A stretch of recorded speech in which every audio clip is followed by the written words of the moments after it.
तो ये था हमारा आज का टास्क 1, बिल्कुल डायग्राम। आई होप आपको समझ में आया होगा। बहुत सिंपल था, बहुत ज़्यादा सिंपल था। अगर यही नहीं समझ आया ना, फिर कुछ भी समझ में नहीं आने वाला, कुछ भी नहीं आने वाला। फिर तो आइलेट्स करना छोड़ ही देना। इस अगर यही क्लास नहीं को सिखाने का हम आपसे कोई भी पैसा नहीं ले रहे, जस्ट एक छोटा सा लाइक इस वीडियो को कर दे, इससे हम काफ़ी मोटिवेट हो जाते हैं। क्योंकि आपका एक लाइक हमें मोटिवेट इसलिए करता है क्योंकि हम आपके लिए और भी ऐसी क्लासेस लेकर आते हैं। कभी ना कभी आपने भी अपने इंस्टीट्यूट में मैप या डायग्राम जरूर करी होगी, बट जितने अच्छे तरीके से मैंने आपको ये सिखाया है मे बी उतने अच्छे से नहीं। बट वहाँ पर हम फीस भी देकर आते हैं 5 से 10 हज़ार, बट यहाँ पर हम आपको फ्री सिखा रहे हैं। किसी भी स्टूडेंट को प्रिडिक्शन और पीडीएफ चाहिए जिसने अपना रिजल्ट थोड़ा सा बढ़िया लेकर आना है, तो वो प्रिडिक्शन पीडीएफ लेकर हमें व्हाट्सएप के ऊपर मैसेज कर सकता है और प्रिडिक्शन पीडीएफ को बाय कर सकता है। जो लोग ये कहते हैं प्रिडिक्शन पे ट्रस्ट नहीं करना चाहिए, तो स्क्रीन के ऊपर आपके रिजल्ट भी अवेलेबल है। स्क्रीन के ऊपर आपके 100% सेम टास्क 1 आया, 100% same task 2, reading 1 passage, 100% same speaking हमें देखने को मिली रियल एग्ज़ाम टेस्ट में। एक एक प्रूफ आपकी स्क्रीन के ऊपर है। किसी भी स्टूडेंट को प्रेडिक्शन और पीडीएफ चाहिए, आप हमें व्हाट्सएप पे मैसेज कर सकते हो। WhatsApp number you can see on your screen, but serious student ही हमें मैसेज करें। आज जिस टास्क 1 की हम बात करने जा रहे हैं वो आपकी स्क्रीन के ऊपर है। सबसे बड़ी चीज़ है, ये सिर्फ ओनली 7 बैंड स्कोर का है। हमने पास्ट में इसको लिखना है। Layouts of nature museum between 2010 and 2013, मतलब कि ओनली 3 साल का ही डिफरेंस हम कह सकते हैं। 2010 में ये ऐसा था, उसको 3 साल के अंदर उसमें क्या कुछ चेंजेस आए और वो ऐसा बन गया। क्या चेंजेस आए हम उसके बारे में बात करेंगे। बहुत स्टूडेंट्स के मैसेज आते हैं, सर डायग्राम लेकर आए। अभी 7 डेज़ कंटिन्यू आप लोगों के लिए हम डायग्राम की क्लास ही लेकर आएंगे, क्योंकि आगे वाले एग्ज़ाम में डायग्राम आने के बहुत ज़्यादा चांसेस हैं, मतलब कि 99%। और मैं दावा करता हूँ 100% आपको देखने को मिलेंगे, बट आपको आनी चाहिए। फर्स्टली हम बात करते हैं इसकी इंट्रोडक्शन पे। इंट्रोडक्शन में क्या लिखा है? The diagrams provide the information. सीधी सी बात है, सिंपल वे में लिखना है, कोई टेंशन नहीं लेनी बिना किसी बात के।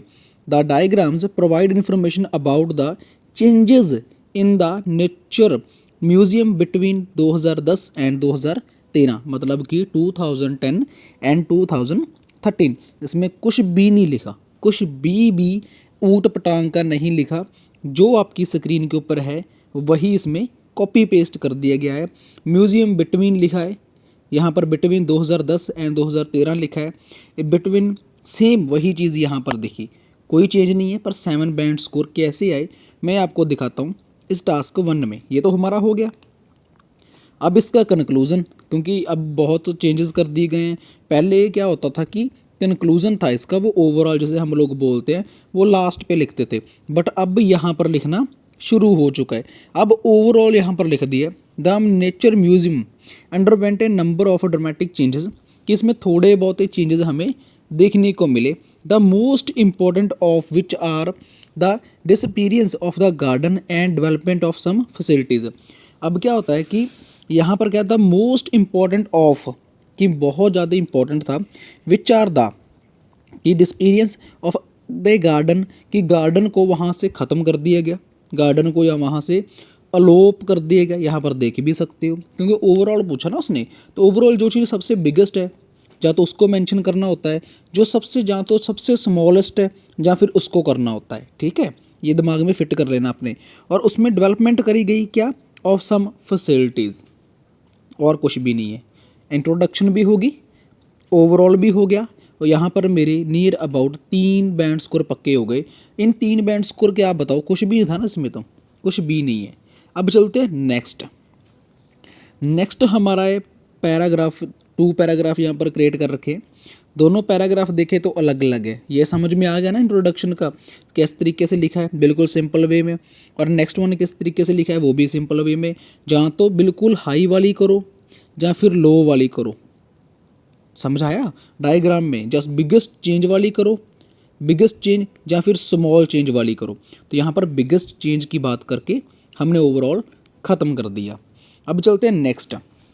The west of the nature museum saw number of transformation with the mammal area being expanded and replaced by the ice age and insects gallery to ensure that it can provide various choices to visitors। अब यहाँ पर देखिए कि nature museum था, वहाँ पर सार number of transformations देखी गई कि म्यूजियम थे, नंबर ऑफ ट्रांसफॉर्मेशन है मतलब कि 1 2 3 4 5 6 7 मतलब नंबर ऑफ जो गिनती जिसकी हम लोग कर सकते हैं। वहाँ पर मैमल एरिया बीइंग एक्सप्लेन्ड कि वहाँ पर जो एरिया है ना मैमल्स का उसको किस में चेंज कर दिया गया, आइस एज में। आइस एज में यहाँ पर लिखा भी है and replaced by the ice age. Direct लिख दिया, कोई बड़ी बात नहीं है, जस्ट वहाँ पर रिप्लेस लिखकर आपने रिप्लेस्ड वर्ड नहीं सारे कहते हैं ना जज्बात ही बदल दिए।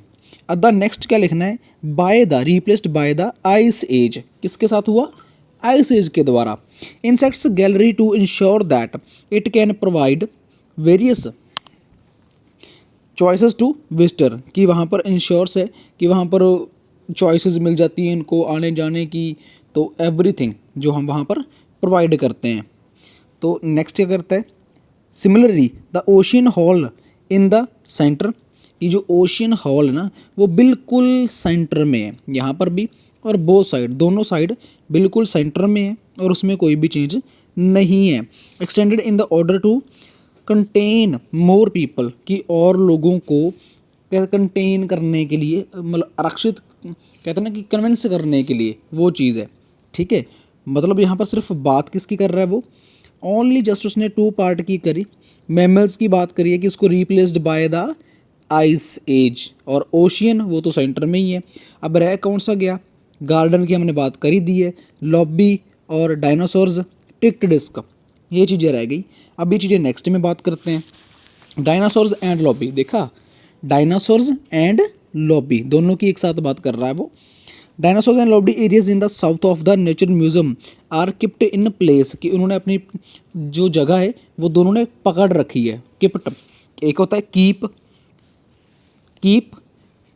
KEEP, उसकी second form third form KEPT, मतलब कि उन्होंने अपनी जो जगह है ना उसमें कोई चेंज नहीं है। जहाँ फिर आप directly there is no change between 2010-2013 in dinosaurs and lobby, ऐसा भी आप लिख सकते थे। यहाँ पर उसने डायरेक्ट क्या कर दिया कि उन्होंने अपने dinosaurs and lobby areas in south of the news में आर किप्ट इन प्लेस कि उन्होंने अपनी जगह है वो पकड़ रखी है, उसमें कोई चेंज नहीं है, उसको पकड़ कर रखा हुआ है, कोई चेंज उसमें नहीं है। किसमें, डायनासोर्स में एंड लॉबी में।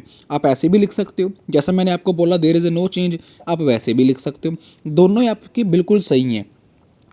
नेक्स्ट वन इज़ दैट, यहाँ पर नेक्स्ट किसकी बात कर रहा है, गार्डन की बात करेगा कि गार्डन को चेंज कर दिया गया है। Conventionally there use to be the garden in the east of the museum कि ईस्ट साइड में ही हमें गार्डन देखने को मिला, और वहाँ पर क्या हुआ, east of the museum, but it was redeveloped into an area that was used to displaying mammals, human organisms and shops and cafe sectors to help parents observe their children when sitting with friends।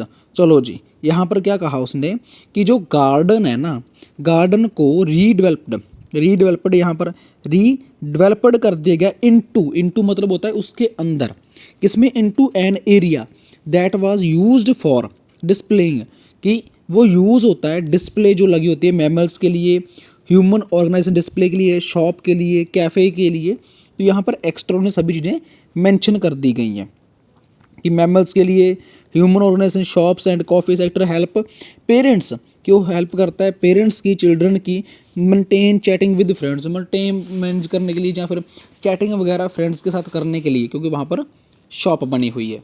तो ये था हमारा आज का task 1, बिल्कुल diagram. I hope आपको समझ में आया होगा, बहुत सिंपल था, बहुत ज़्यादा सिंपल था। अगर यही नहीं समझ आया ना फिर कुछ भी समझ में नहीं आने वाला, कुछ भी नहीं आने वाला, फिर तो आईएलटीएस करना छोड़ ही देना अगर यही नहीं समझ आया तो। आई होप आपको अच्छा लगेगा। सब्सक्राइब एंड लाइक ज़रूर करें।